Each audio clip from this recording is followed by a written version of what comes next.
Hi everyone, it's Dr. A, and in this video we'll be discussing the structure and function of our body's joints. So what we'll do specifically is start by discussing the terminology used to describe joint function. First, we have the term synarthrosis, and this term refers to joints that are immovable. Second, we have the term amphiarthrosis, and this term refers to joints that are slightly movable.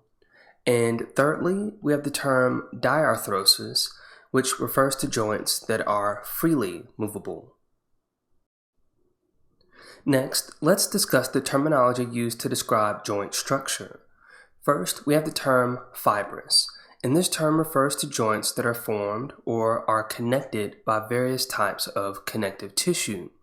Second, we have the term cartilaginous, which means or refers to joints that are formed or are joined together by cartilage.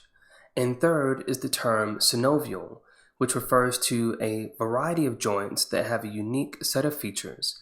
In fact, there are 6 characteristics of these joints that we need to make note of. All synovial joints include cartilage, a capsule, a cavity, ligaments, synovial fluid, and bursa. With these characteristics on the board, let's identify where we'll find these and their purpose within the joint.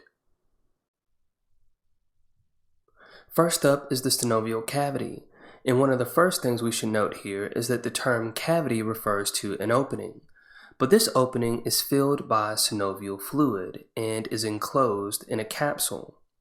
Next, we have a bursa, and bursa are fluid-filled pockets of synovial fluid. Their function is to reduce friction that can occur with movement in a given joint, and although we only see one bursa here, there are multiple bursa within a given joint. Specifically, we'll see some of these bursa between bones, tendons, and/or ligaments. Next is the joint capsule and synovial fluid we referenced earlier, but let's focus on the term capsule. This capsule is a thick band of ligamentous tissue, and its purpose is to provide stability and support to the joint.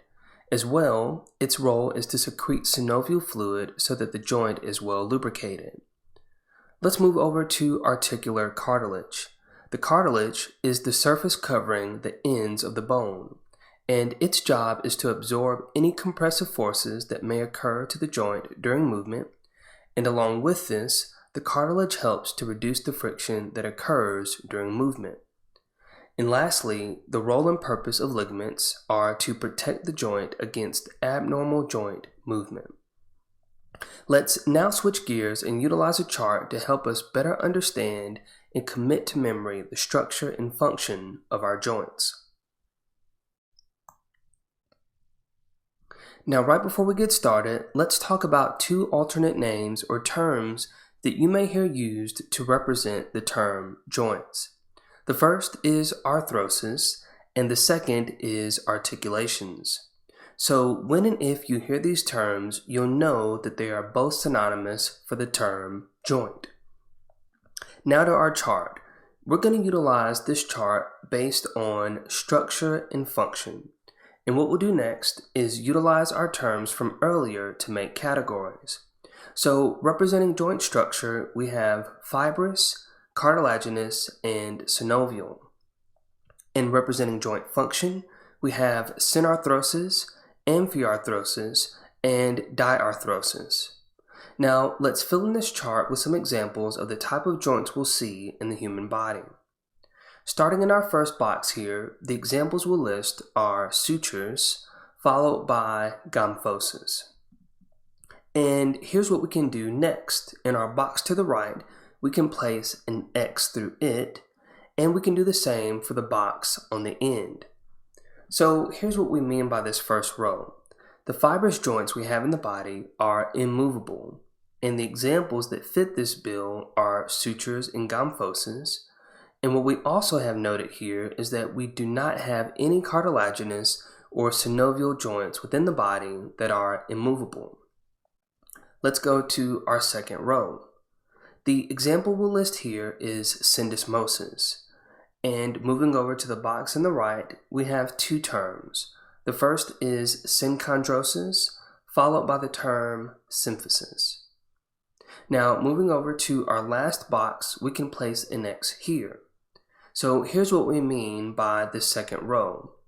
Within the body, we only have fibrous and cartilaginous joints that are slightly movable. And we've also noted that we don't have any synovial joints within the body that are slightly movable. Now on to the last row. We can begin by placing an X in the first two boxes. And what this does is signify the fact that we don't have any fibrous or cartilaginous joints in the body that are diarthroses, or are freely movable. But we do, however, have several examples in the body that are synovial joints, which are freely movable. The first is arthroidal, followed by condyloidal, inarthroidal, ganglimus, sellar, and finally trochoidal. Now, having this chart complete is helpful, but let's look at some examples of the terms we've just filled into our chart. Let's start with synarthroses, or our immovable joints. The first example we need to list are sutures, and for sutures, we need to think about the connective tissue that joins together the flat bones of the skull.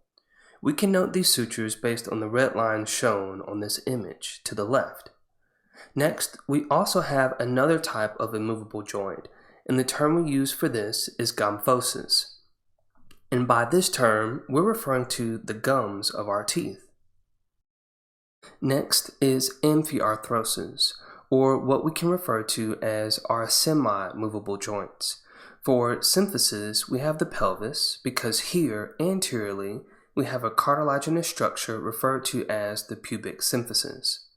Next, we have the term synchondrosis, and one primary example here is the cartilage structures we see that connect the ribs to the sternum.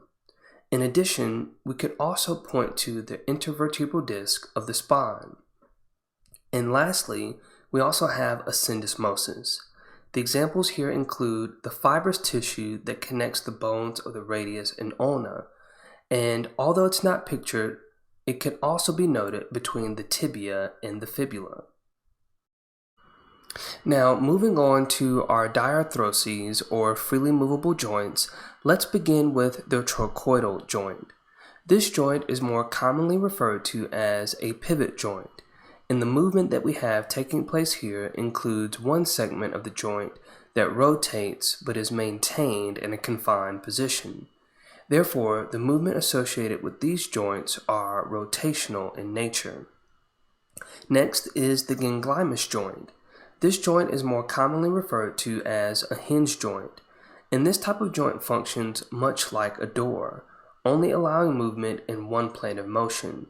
Those motions in the body primarily include flexion and extension. The next joint we'll take a look at is the sellar joint, and more commonly we'll hear about this referred to as a saddle joint. This is a unique joint given that the surfaces forming the joint fit uniquely one inside of the other, and it's unique given that it's only found within what we refer to as the carpometacarpal joint of the thumb. It allows for ball and socket-like movements with the exception of slight rotation. Fourth is an inarthroidal joint. This joint is commonly referred to as a ball and socket joint, and it allows for movements in all planes of motion, allowing motions such as flexion, extension, abduction, adduction, and both internal and external rotation. Next is a condyloidal joint. Oftentimes, it's referred to as an ellipsoid joint. This permits movement in two planes of motion without rotation. The movements are described as flexion, extension, abduction, and adduction. And lastly, we have arthroidal joints, which is oftentimes referred to as a gliding or plane joint. This includes two flat bone surfaces that are joined together to form a joint. The resulting motion of these joints are gliding movements. The type of movement produced here varies depending on the joint of interest. So let's take another look at our chart once again, and if you will, take a moment to pause the video to review it. And if you have a question or comment, please let me know in the comments section below, and I'll look forward to seeing you in the next video.